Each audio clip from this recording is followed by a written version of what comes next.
성경은 참 놀랍고 신비롭습니다. 한 권의 책이지만 처음부터 끝까지 한 이야기를 이어갑니다. 아담과 하와가 에덴 동산에서 범죄했을 때 하나님은 그들에게 가죽옷을 입혀주시며 동시에 여자의 후손이 뱀의 머리를 상하게 하리라 는 약속, 곧 메시아에 대한 최초의 복음을 주셨습니다. 그 약속은 세대를 지나 아브라함에게 이어집니다.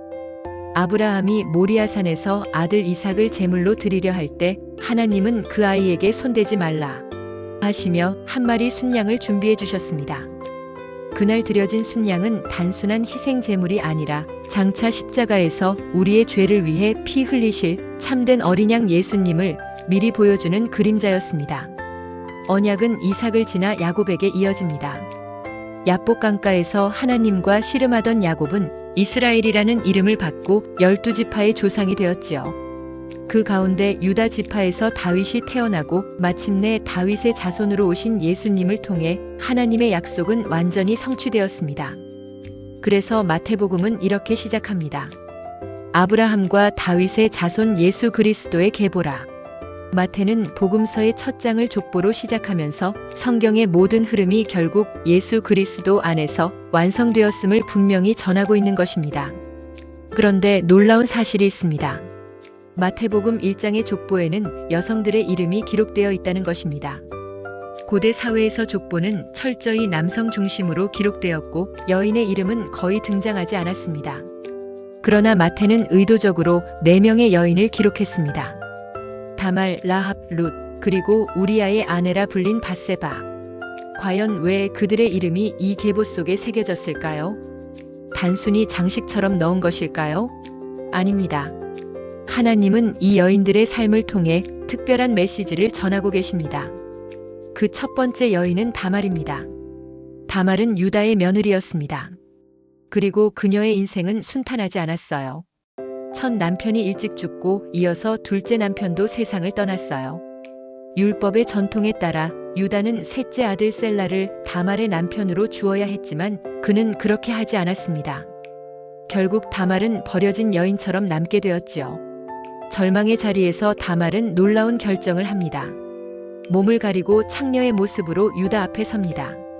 사람의 눈에는 부끄러운 행동처럼 보였지만 그녀는 생명을 이어가야 한다는 간절함으로 그 길을 택한 거예요. 결국 유다에게서 베레스와 세라를 낳게 되었지요. 베레스는 다윗 왕조 그리고 메시아의 계보로 이어졌습니다. 다말의 이름이 족보에 기록된 것은 하나님께서 인간의 복잡한 역사 속에서도 구원의 줄기를 끊지 않고 이어가셨음을 보여줍니다. 다말의 삶은 우리에게 이렇게 말하는 듯합니다. 사람의 눈에는 억울하고 복잡해 보여도 하나님은 그 속에서도 생명을 이어가신다. 두 번째 여인은 라합입니다. 그녀는 여리고 성에 살던 기생이었습니다. 사람들에게 천대받는 삶이었지요. 그리고 이스라엘의 정탐꾼 두 사람이 여리고에 들어왔을 때 라합은 목숨을 걸고 그들을 숨겨주었어요. 라합은 이렇게 고백했습니다. 우리가 들은 대로 너희 하나님은 하늘 위의 하나님이시며 땅 아래의 하나님이시다. 라합은 이미 하나님을 믿고 있었습니다. 그리고 자신의 가족을 살리기 위해 붉은 줄 하나를 창문에 매달았습니다. 그 줄은 심판 가운데서 구원을 상징했고 훗날 예수 그리스도의 보혈을 떠올리게 합니다. 라합은 이후 이스라엘 공동체 안에 들어와 살몬과 결혼했고 그 아들 보아스를 낳았습니다. 한때 세상에서 가장 낮고 버려진 여인이었지만 믿음의 고백으로 하나님의 구원 역사 한가운데 서게 된 것입니다. 세 번째는 룻입니다. 그녀는 이스라엘과 원수 관계였던 모압 여인이었습니다. 족보에 오른다는 것은 상상하기 힘든 일이었지요. 그러나 남편을 잃고도 시어머니 나오미 곁을 떠나지 않으며 이렇게 고백했습니다.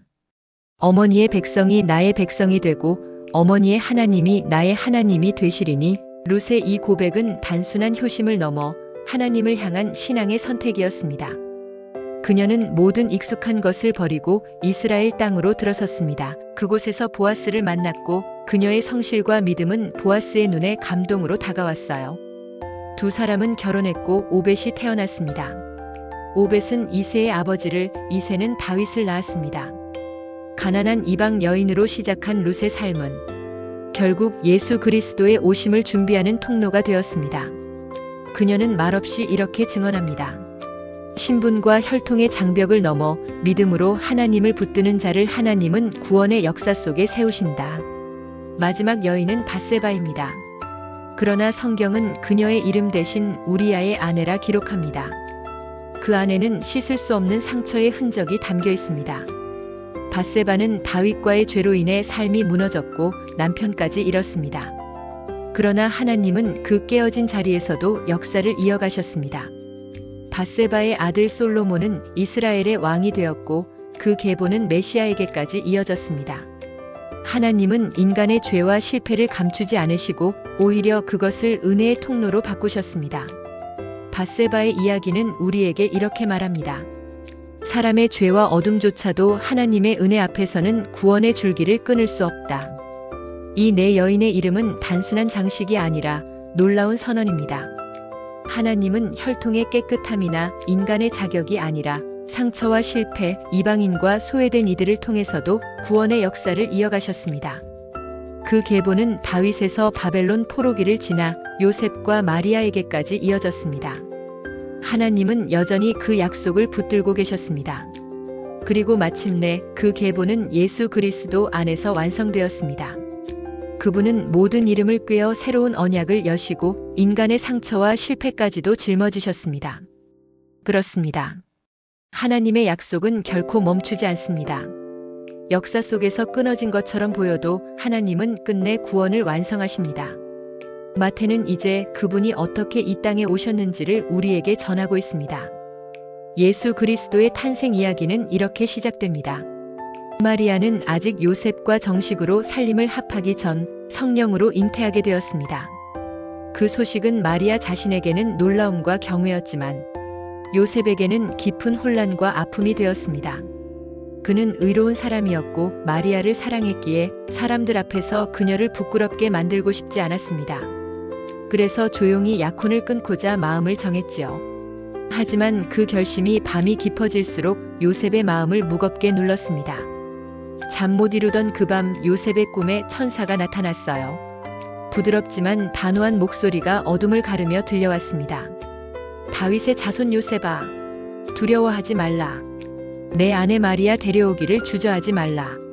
그녀의 몸에 잉태된 아기는 성령으로 된 것이니라. 아들을 낳으리니 이름을 예수라 하라. 그가 자기 백성을 그들의 죄에서 구원할 자이심이라. 요셉은 깨어나 한참을 누워 있었습니다. 아직 새벽 어둠이 남아 있었지만 그의 마음에는 환한 빛이 비춰오고 있었어요. 그는 하나님의 말씀을 믿었고 두려움 대신 순종을 선택했습니다. 요셉은 마리아를 아내로 받아들였고 그녀와 함께 하나님의 계획 안에 서기로 결심했어요. 시간이 흘러 아기가 태어났습니다. 요셉은 아기의 이름을 예수라 불렀어요. 그 이름 속에는 하나님의 약속과 구원의 뜻이 담겨 있습니다. 고요한 순종과 은밀한 믿음 속에 세상을 구원할 아기의 첫 울음소리가 울려 퍼졌습니다. 마침내 창세기 에덴 동산에서의 첫 약속과 그 계보는 예수 그리스도 안에서 완성되었습니다. 아브라함에게 약속하셨던 하나님, 야곱과 씨름하시던 하나님, 다윗의 집안을 통해 역사를 이어가신 하나님은 오늘도 동일하게 우리의 믿음을 통하여 일하시며 지금도 우리의 삶을 붙들어 주시고 이끄시는 하나님이십니다. 오직 예수 안에서 모든 이름과 모든 인생은 참된 의미를 찾습니다. 감사합니다. 구독과 좋아요 부탁합니다. 여기는 소소한 지혜 상점입니다. 다음 시간에 만나요.